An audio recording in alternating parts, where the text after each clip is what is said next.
to Radio Works World. This is Angelica here, your Courage host, showing today. I'm talking from Oxfordshire, and we have a very special guest here today, which is Jill Brumham, and she's going to tell us about her story and her journey, what inspired her to write her book. Hi, Jill, you there? Hi, Angelica. Lovely to see you on this very blowy, windy morning. I know, it's a bit windy here in Oxfordshire too. It's I know, blowing all the cobwebs away, blowing the cobwebs away of 2016 so that we can focus on 2017. I don't think that's a bad thing. No, it isn't. And the cobwebs of people making decisions about becoming healthier and getting more energy. So I think this is a good timing for us to have the conversation, to hear more about you, what you've been doing and what inspired you to write this book. And your story. Yes, well, my book's called The Heart of a Woman. Mm-hmm. How to look after the heart that you give to the world. I believe you started to read it, haven't you, Angelica? Yes, I have. I have indeed. And I find it very interesting. Good. Well, that's good.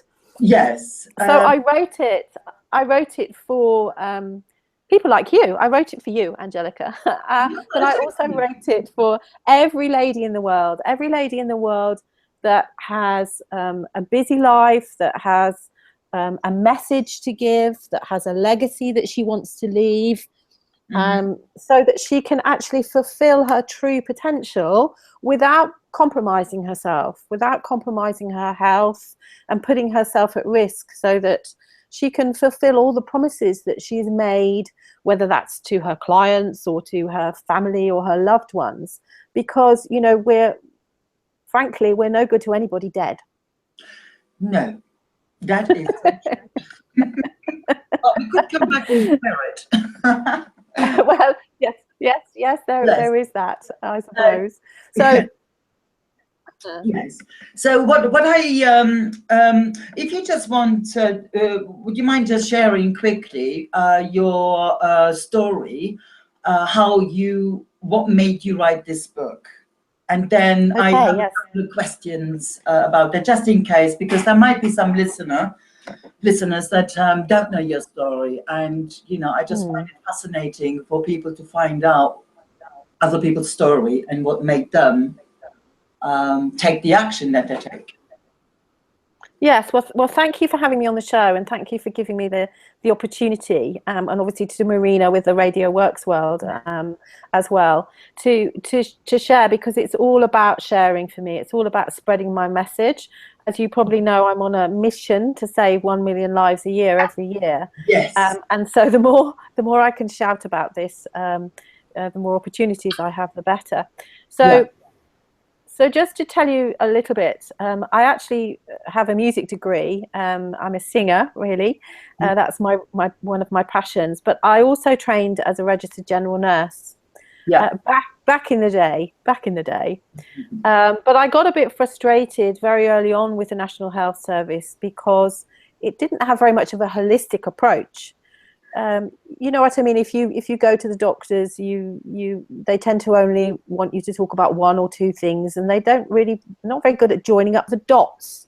No. Do you know what I mean, Angelica? Yes, I do, exactly, because I don't know if you're aware, I practice the Bowen technique. So, do you? No, I didn't know that. Yeah, that's fascinating. Yeah, so it's all about, and I know you mentioned it in the book, so that was quite nice to see. Yes. So yes. I have, a very good awareness of how important it is to have the right nutrition for your body. You know, we have our own healing mechanism that can be stimulated with so much. And there's a kind of move on at the moment. There's one doctor called Dr. Chatterjee, who's been a lot on the television, who's moving towards trying to get GPs to have more training within nutrition and to deliver more help with nutrition. Now, admirable, admirable. But actually, you know, if you go to your GP, you've got 10 minutes, haven't you?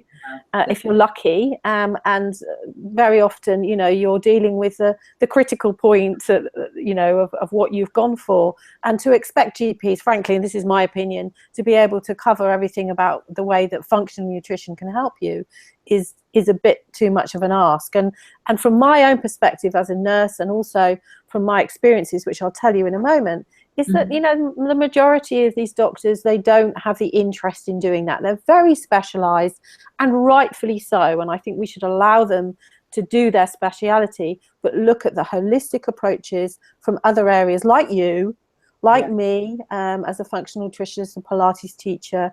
You know, from a very early age, even though I was from the NHS background, I'd always used things like shiatsu and homeopathy and so on, and found it very useful. Yeah, absolutely. So I didn't nurse for a very long time, you know, but because I gave up nursing to look after my family. I was very fortunate in that my husband was supportive, that we decided that I was going to bring up my 3 children.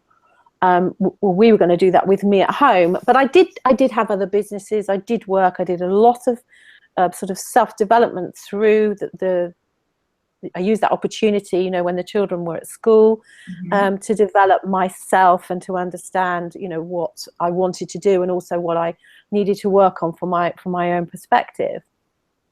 Until I got to about in 2007, I think it was, and I don't know whether it's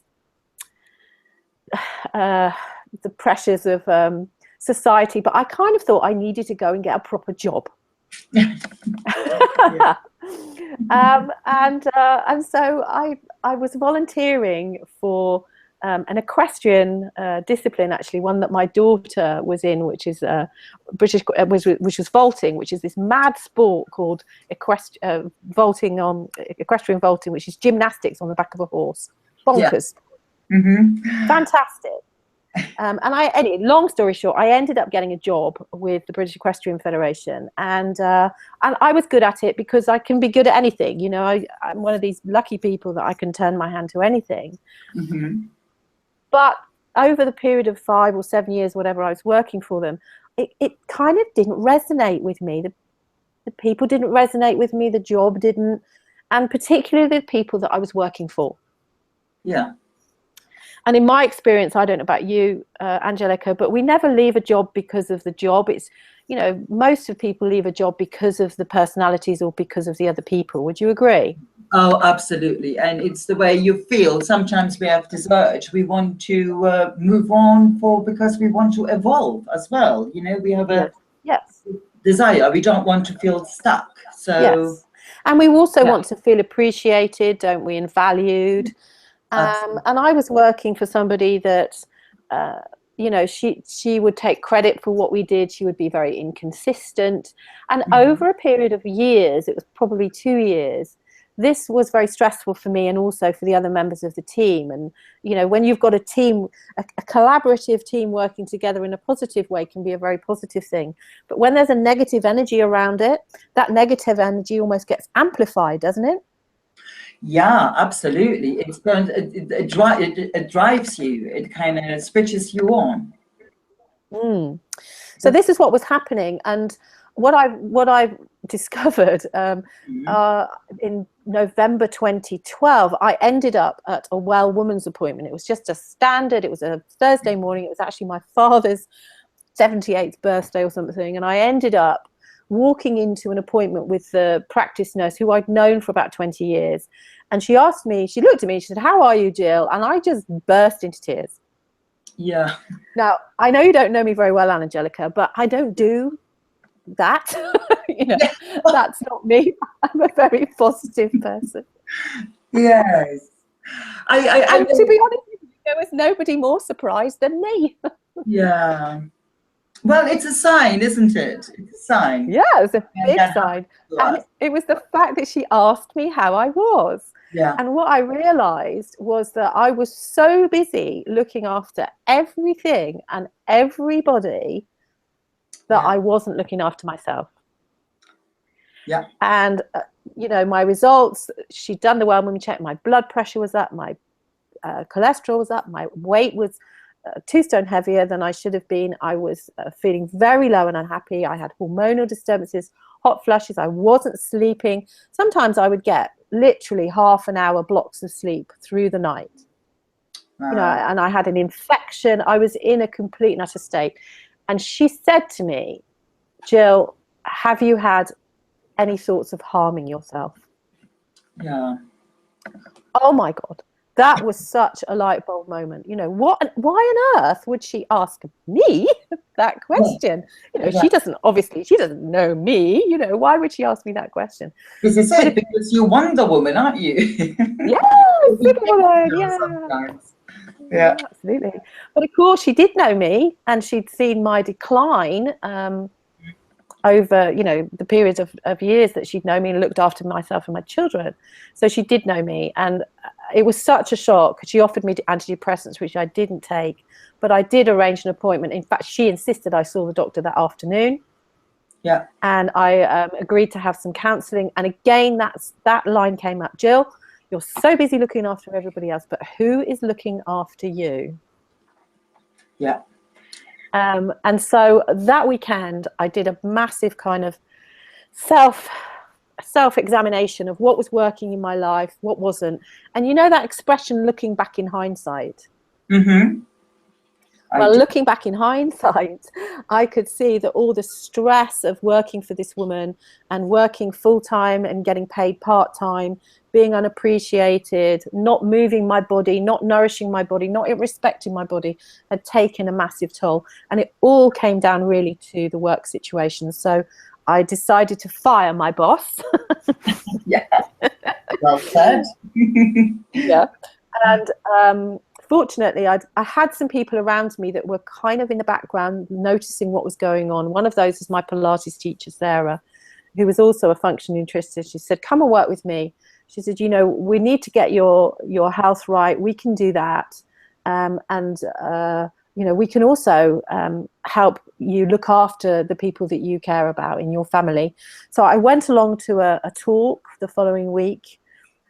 And there was one of the premier nutritionist naturopaths in the country speaking. Mm-hmm. And the subject that evening was about gut health. Right, yes.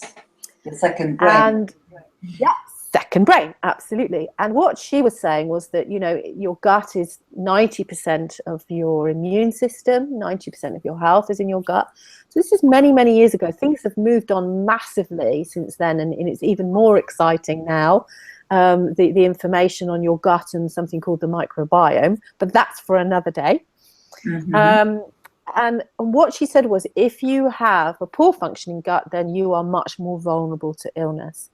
And of course, this took me back to the very pivotal thing that really affected my health in that summer. And that was in the June of that year, when my 20-year-old son, he's called Matthew, and he looks a bit like Superman.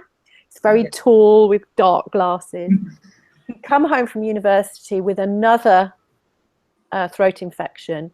He'd had them for many, many years, all through his life, and we just assumed it was another one. But we'd spent weeks in and out of the doctor's surgery, and he was just getting worse and worse, and the pain was incredible. He'd stopped eating, he'd stopped drinking, and I had a very fearful journey the third time I took him into an emergency department, thinking, am I going to get in there in time? Because his breathing was so poor, and I was panicking. Have you been in that situation where, you know, you've got somebody in front of you and you're desperate to know what to do for them? Absolutely. There's nothing worse, really, because it just sets you in panic. And, you know, your son or it could be anybody, really, if you have, you know, that experience, that situation. Yeah. Anyway, we ended up in hospital, and they took a further 24 hours to find out he had something called epiglottitis. So, you know, the little flap at the top of the larynx, you know, the windpipe, you know this. Yeah. It's the epiglottis. And if that swells, basically, it cuts off the air supply. Yeah. Dead boy. Dead boy. And he was within hours, if not minutes of that, because this had been going on and untreated and undiagnosed. And it was undiagnosed because it's normally seen in the very young or the very elderly, not in a 20-year-old rugby playing student boy like Matthew. Yeah. And they weren't looking for it. And of course, what I realized that evening when I was in front of that naturopath was that my son was diagnosed with irritable bowel syndrome when he was just 11. And he'd always had a very poor functioning gut, actually, from when he was born. And so his health, and particularly, as you say, the second gut is your second brain. His moods had been affected throughout his life. His whole health had been affected. He walked very late. We thought that at one point he had encephalitis. He's a very strong lad now, but his life was affected by this poor functioning gut. And this was a real light bulb moment. And I thought, I have to get to grips with this, because I've been telling everybody in the doctor's surgery and in the ENT department, do you think this has got anything to do with Matthew's, irritable bowel? But they weren't interested. Really? Angelica, they were just interested in, their part. Yeah. We weren't in the gastroenterology department. We were in the ear, nose and throat department. Yeah. It's just interesting because they don't look at the whole body. It's they don't look at it from a holistic point of view. No. We don't have... Go on. Sorry. And I always say that it's not a national health service, it's actually a national illness service. I know. And don't get me wrong, the National Health Service is brilliant at that crisis care. But, we have now a crisis within the National Health Service because, particularly with A&E and casualty, is because people cannot get the appointments that they need and they're going into casualty.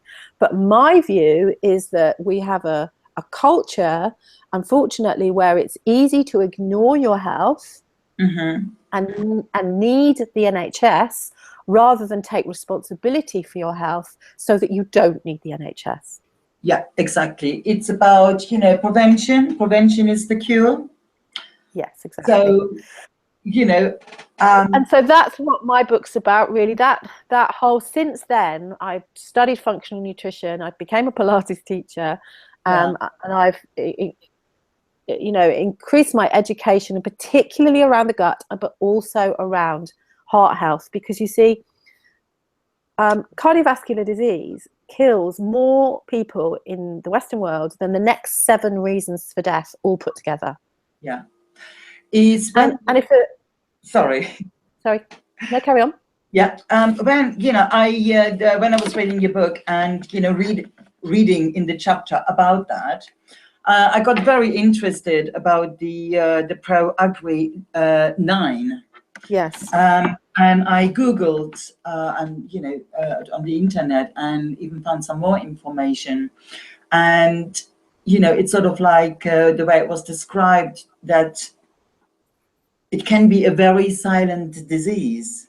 And how we are affected, if we don't look after our health. And, you, the expert here, you can explain that in a moment with the veins, because the veins, if that's not, if they're not kept clear and from debris. Debris, kind of collecting there, the veins lose their elasticity. And that's the Pro-Arginine. Yes, Pro-Arginine. Sorry, my dyslexia kicks in sometimes. And what you pronounce helps with that, and that actually made me think. And that's why I got some. I ordered. Well, what I admire about you, Angelica, is that it not only made you think, but you actually took action.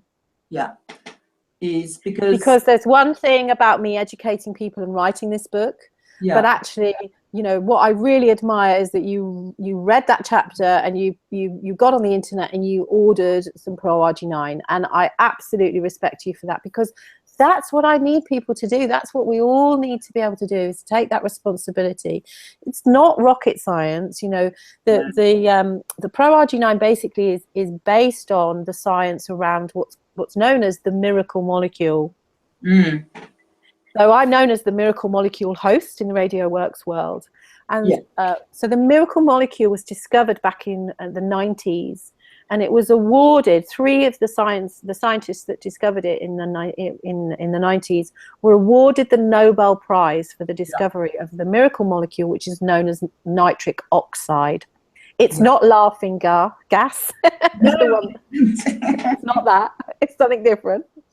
So essentially what it does is when you're in your 20s, in your arteries, you have a one cell lining of your arteries called the endothelium, and it produces nitric oxide. And as you said rightfully, Angelica, it keeps the veins supple, elasticity. You know, it keeps the blood flowing to where it needs to go.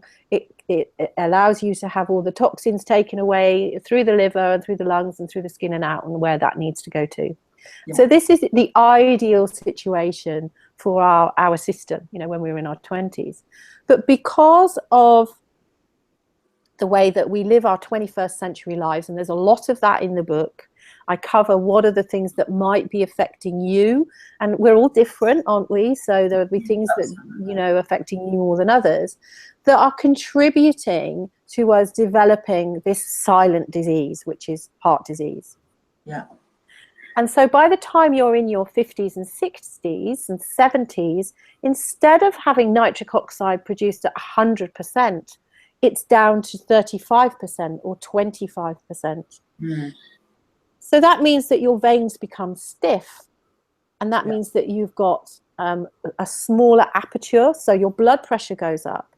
And the thing about blood pressure is that sometimes, you know, you may not be aware of it. Not everybody knows that their blood pressure is high.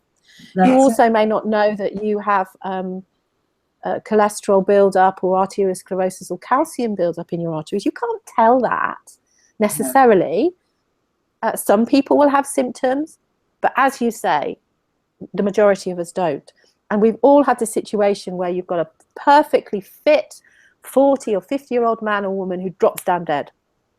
Yeah, absolutely. And everybody's surprised and says, oh, who would have thought, you know, that person would have, you know, because they're really fit, aren't they? And it's understanding what our 21st century living, including exercising, because if you exercise, you are also putting stress on your body. It's a big irony, isn't it? I know. So unfair. Yeah, it is, isn't it, in a way? But it's all about balance, isn't it? And taking responsibility for your well-being, because you know, I was when I read about you know, the chapter, thank goodness for fat cells, and there you explain how, you know, the fat cells, they keep the toxins kind of safe, so they don't, you know, go radically around in the body causing damage, in my simple language. Yeah, absolutely right. You know, and it's like kind of, it makes sense. Yeah, you know, so people want to lose weight, but you have to get rid of your toxins, so you can allow yourself to lose the fat. Yes, absolutely. Because a lot of diets are very quick fix. You know, very often you're losing water. Very often you do lose muscle, or and you're not really shifting the fat. You're not shifting the fat out of those cells, and it's because, as you say, your body's keeping those toxins safe by storing the fat. So the more toxins you have, the more fat cells you need to keep them safe. So you know. That was for me, it was a light bulb moment. You know, you explained it so well from a different perspective, and it's like, yeah, of course, that makes sense.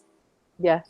So there are two ways that I work. So one of them is clearing those toxins and resetting gut flora. So once you understand the importance of gut health and the fact that we're only 10% DNA, you know, it's only our health is only determined by our DNA just for 10%. 90% of it is what's called our microflora. So that's all the bugs and the microfloras, trillions and trillions of them that are inside us and outside of us. Yeah. And since I went to that talk in 2007, the scientific advantages around the importance of looking after and resetting your microbiome have just magnitude. There isn't a science, you know, a nutritionist or a naturopath or a biochemist in the world that isn't looking at the importance of the microbiome. And so one of the reasons that I'm now working with the company that I do is because they are the only company that have brought a microbiome reset product to market. They're the first, it's patented, and it's so exciting because we're able to give this to people straight away. You can go and have a fecal transplant, but not many people are going to do that. Yeah, you know, we need to find a way to do this that is affordable, that's easy, that you can fit into your own life, that will not only help you to reset the microbiome for shifting the weight that you want, but actually it's a long-term thing. You can continue to do that on a regular basis, because of course we're always exposed to toxins. We can't hide away in a box, can we? No, absolutely not. And Jill, I mean, it's like we could talk for hours, for days about this. On the microbiome. Yeah, we could. Yeah, we certainly we're running out of time, but would you please let the listeners know how they actually can contact you if they have any more questions and want to find out more about it? Yes, of course. My website is the most easily accessed through jillbarham.com. And you can email me on jill@jillbarham.com. And on there, you'll see a big section on ProRG9 and why, explains a little bit more about that miracle molecule. There's also links to the online program that I'm running. You'll also be able to access my book. So there's a free book. You just have to pay a little bit for packaging posting, but you can get a copy of my book. You can get it on a Kindle as well, and go onto Amazon and buy it, or get it on Kindle for $2.99. But jillbarham.com is the easiest way in to get in contact with me. There's an offer for a 20-minute consultation, free 20-minute consultation. If you've got any questions, if you would like to talk to me, then just book online, and I'd be happy to talk to any of the listeners from all over the world, because I can get the miracle molecule to you, ProRG9, wherever you are in the world. Yeah, which is great. I'll probably be in touch because I want to know more about how to keep my gut healthy. So, you know, so but I contact you shortly regarding that. Well, thank you very much. No, thank you. Thank you very much. It's been a delight talking to you. Okay, same here. So thank you and have a good day. Thank you.